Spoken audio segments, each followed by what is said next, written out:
ago, an air quality alert was issued by the Illinois Environmental Protection Agency.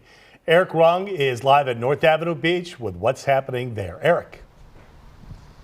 Well, good morning. I would say in the last couple of hours, we were able to start actually smelling the smoke, even tasting it a little bit. There's definitely a haze out here. Still, that did not stop a lot of people from still hitting the lakefront trail here on foot as well as on bike. Doctors are saying, however, a lot of people, though, that were out here this morning may not be able to feel the impact of that smoke until later on today.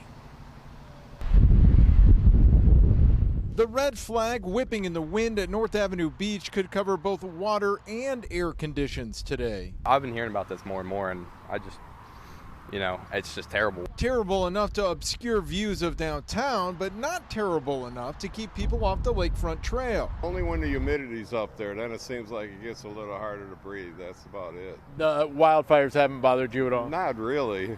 That's good. I'm hoping it burns off today. This is a graphic from the EPA on airnow.gov that shows how rapidly Chicago's air quality went from decent to downright awful. That red blob of hazardous air blew in from the Canadian wildfires that have been raging for weeks. If you saw New York, how it was like orange outside, that's crazy to me. Thankfully, Chicago isn't expected to see or smell what New York did about 3 weeks ago. But that doesn't mean there is no risk to people's health, especially for those who already have breathing issues. Someone healthy will cough up a little phlegm. We might have a little irritation and we'll get over it and be fine. And someone that has a respiratory illness or any sort of insult or injury to their lungs already, that can actually be much more debilitating. For those that are sensitive to this poor air quality, doctors say think about limiting the time you spend outside or maybe go for a walk today instead of a run. It's not an alarm to say don't go outside.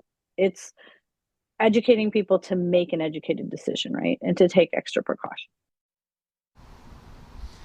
Now, the big question I keep getting asked today while we are out here is when all of this is going to clear out of here. The man better qualified to answer that question is Demetrius Ivory, who is live in the WGN Weather Center. Hi, Demetrius.